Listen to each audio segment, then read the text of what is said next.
Today's episode features a story shared with me by my friend and fellow author, Dee Lawlor. Dee is the author of the remarkable book Contagious Enemies, first-hand accounts from the Aberdeen Witch trials. It's an incredible read, and I wholeheartedly recommend it to anyone with an interest in witch trials and Scottish history. If that's a subject you're drawn to, this book is an absolute must.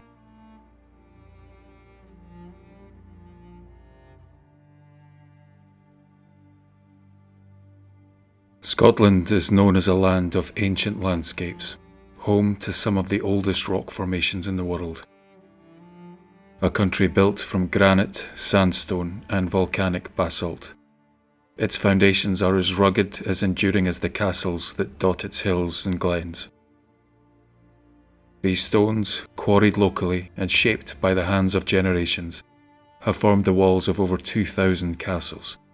Structures that stand as timeless monuments to Scotland's often violent history, and also its unyielding spirit. Some of these 2,000 castles are world-famous icons, such as Edinburgh Castle, standing ominously atop Castle Rock and dominating the city's skyline, or the incredible Glamis Castle, famed for its royal connections and disturbing legends, both of which I've explored in past episodes on the channel.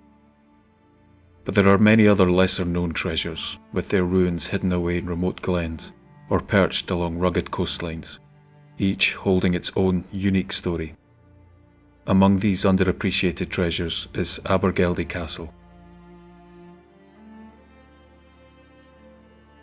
Winding your way through the rugged beauty of Deeside, you follow narrow country roads that snake through dark woodlands and across windswept swathes of heather, the silence broken only by the whisper of the wind or the distant call of a stag. Soon the looming silhouette of Abergeldie Castle appears, built on an ancient land with its impenetrable stone walls steeped in centuries of history. Even its name, rooted in the Pictish language, carries the weight of history. Abergeldie means the confluence of Geldie, a nod to its location near where the River Geldie meets the River Dee. While some have tried to connect the name to Scottish Gaelic, this part of Scotland was firmly within Pictish territory, where Aber was the common term for a river confluence.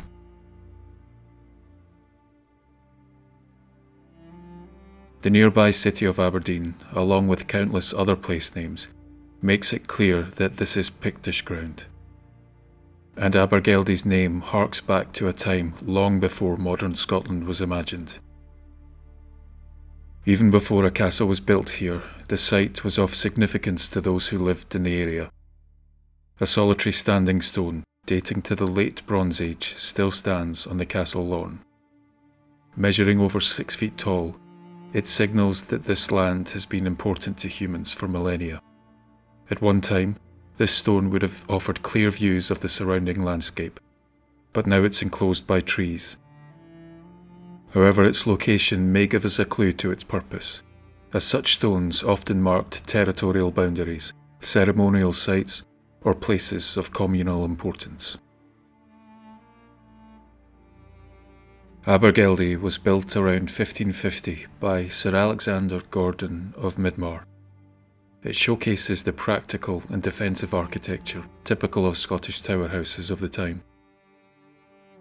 Its thick stone walls, rising over 4 stories, were designed to provide protection against potential sieges, while its rectangular footprint reflects the compact and fortified layouts favoured in this region of Scotland. The castle's interior would have featured a vaulted basement used for storage, with a main hall on the first floor serving as the heart of the household. Here, the Gordons would have entertained guests, held feasts, and conducted the affairs of their estate. Above, private chambers and sleeping quarters occupied the upper floors, with narrow spiral staircases connecting each level. Defensive elements such as narrow windows and gun loops highlight the castle's dual role of a residence and a fortress.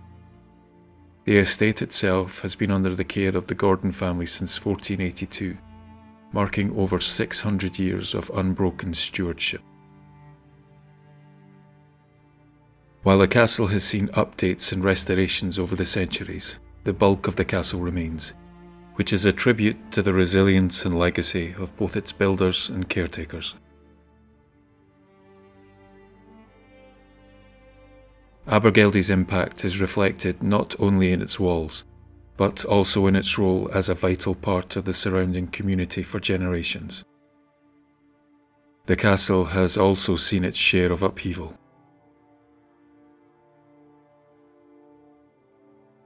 During the First Jacobite Rising in 1689, Abergeldie became a focal point of conflict as it came under siege by Jacobite forces loyal to James VII. The castle's defenders, likely local militia and loyalist troops, faced intense pressure as the Jacobites attempted to gain control of the vital stronghold. Despite limited resources, the defenders held firm, utilising the castle's thick walls and elevated position to withstand the siege. The turning point came after the Jacobites suffered a significant defeat at the Battle of Cromdale in 1690. Following this, General Hugh Mackay of Scory, a staunch supporter of William III, led a force of cavalry and Dutch infantry to relieve the beleaguered garrison. Mackay's reinforcements advanced through the challenging terrain of the Highlands, moving swiftly to lift the siege. Faced with the professional discipline of Mackay's troops, the Jacobites abandoned their efforts, retreating into the hills. This episode underscores the castle's vital importance during a period of profound political and military turmoil in Scotland. It also highlights the skill and resilience of its defenders, who played a key role in ensuring the survival of the castle during one of the most chaotic chapters in its history.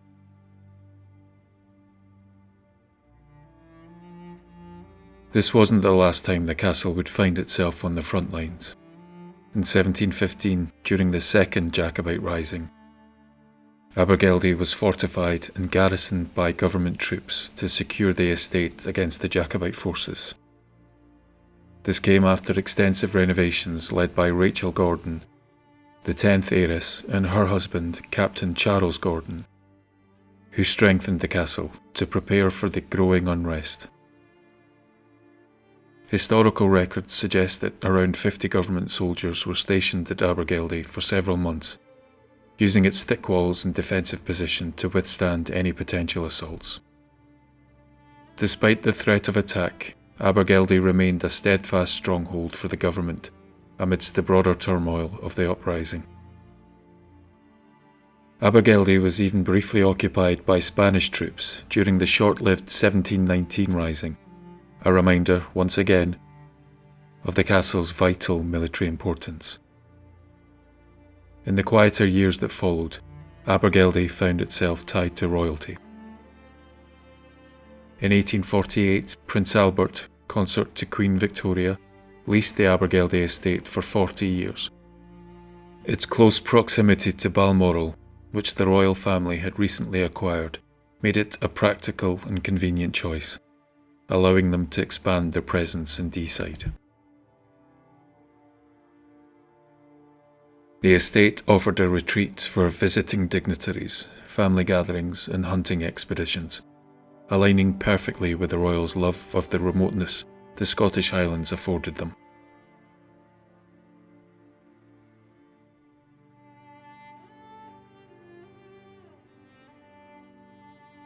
Abergeldie became a favourite retreat for Albert Edward, the Prince of Wales, better known to his family as Bertie.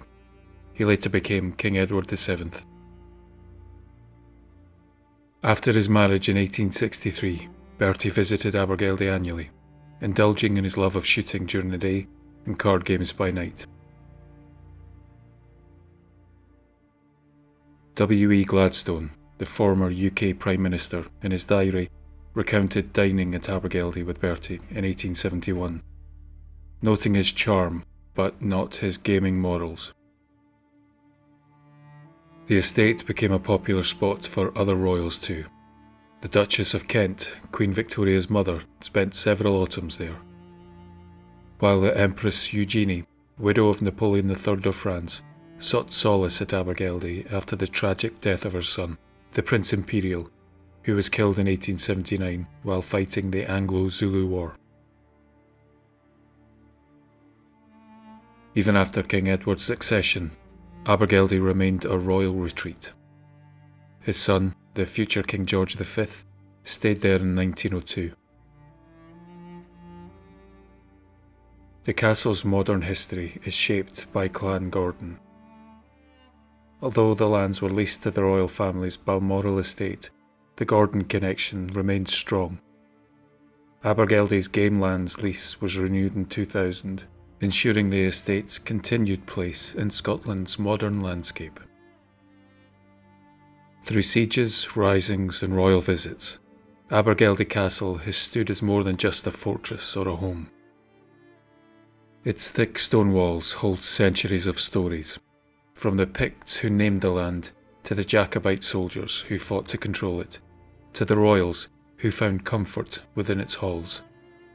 It's a place where history isn't just remembered but lived, where the past feels as solid as the standing stone on its lawn. For those who visit Abergeldie, it's more than just a relic of the past. It's a reflection of Scotland's enduring history, where stories of conflict, family and tradition come together in a place shaped by centuries. But Abergeldie's history also includes the unexplained, with legends that blur the line between reality and the supernatural.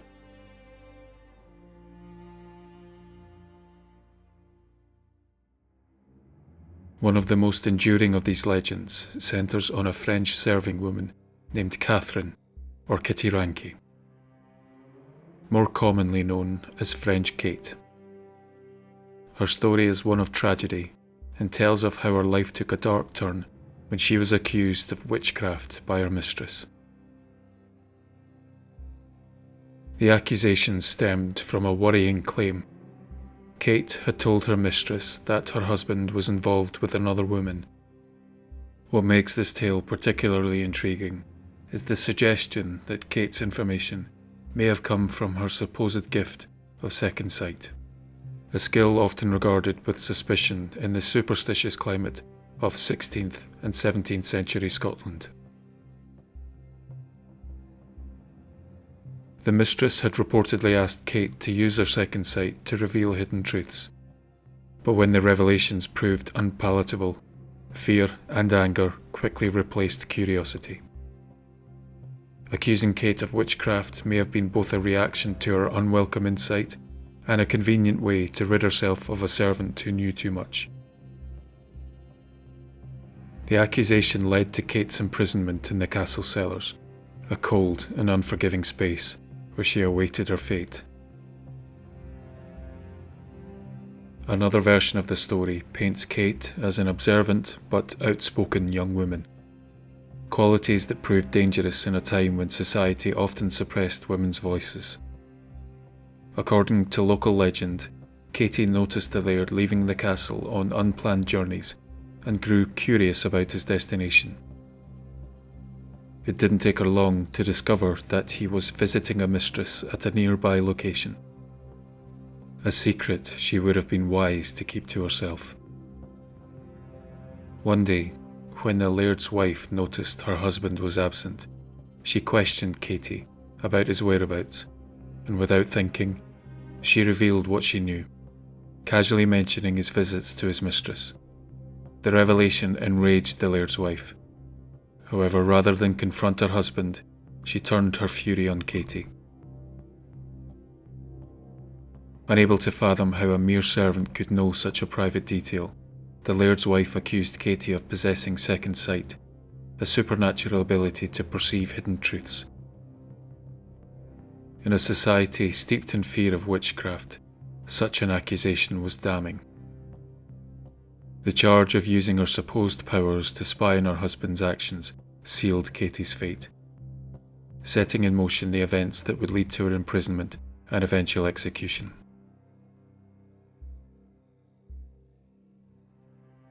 This version of the tale adds a layer of tragic irony.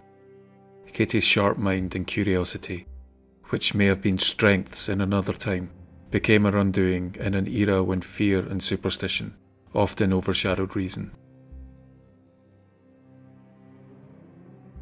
Her story serves as a chilling reminder of how easily a life could be destroyed by suspicion and misplaced blame.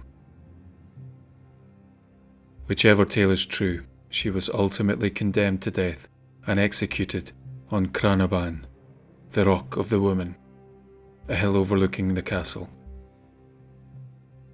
Burned at the stake, her death was a grim spectacle of the era's deeply entrenched fear of the supernatural. The story of French Kate doesn't end with her tragic death. According to those who've lived in or visited Abergeldie Castle, her spirit remains, bound to the place where she was accused, imprisoned, and ultimately condemned. Over the centuries, reports of her presence have become part of the castle's lore, cementing her as one of Scotland's many restless ghosts. The most common accounts place French Kate in the castle's cellars, where she was said to have been confined before her execution. Witnesses often describe an uneasy feeling as they descend into the damp, shadowy space. Some have reported a sudden chill in the air, or the inexplicable sensation of being watched. A few have gone further, claiming to hear faint whispers or soft footsteps echoing through the otherwise silent rooms. One account even describes the faint sound of weeping, as though the walls themselves were holding on to Kate's final moments of despair. Visual sightings, while rare, are strikingly consistent. Witnesses describe a shadowy female figure that appears briefly before vanishing into the darkness. She's often seen near the cellar entrance or moving through the underground passages. Those who claim to have seen her note her outline as indistinct but unmistakably feminine, dressed in what appears to be clothing from the late 1500s. The clock tower is another area linked to Kate's ghost. Reports from this part of the castle include the sound of footsteps on the narrow stairs, even when the space is empty.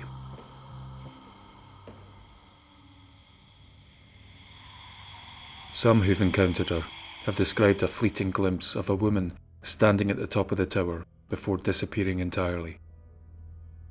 The apparition is always described as distant, as though she exists just out of reach of the living world.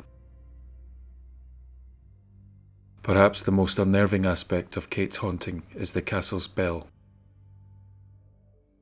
Over the years, it's been known to toll unexpectedly, with no apparent human intervention. According to legend, this is a warning of misfortune or death for the castle's occupants. While not definitively tied to Kate, the phenomena has, over the years, become part of the story. Not all encounters are frightening, however. Some have described her as a gentler presence, one that seems more sorrowful than menacing.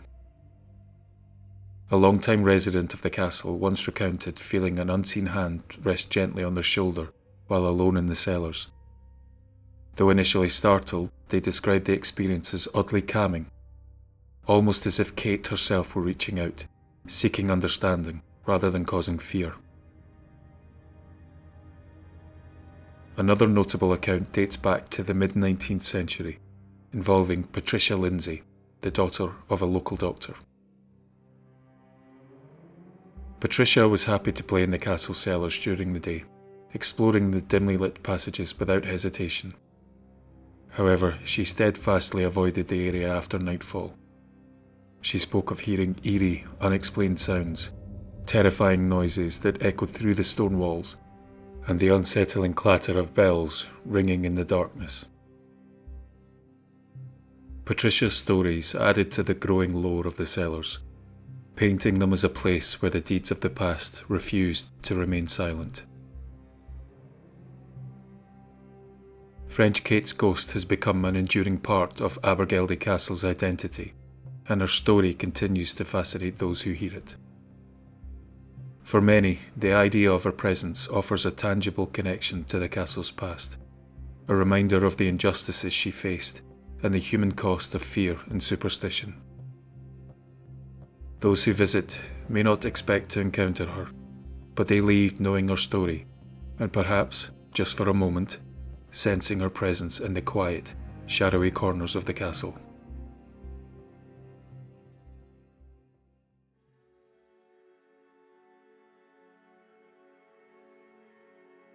The story of French Kate is one of tragedy, not just for the young woman herself, but for what her fate represents. Accused of witchcraft in a time when fear and superstition ruled over reason, her punishment was as cruel as it was unjust.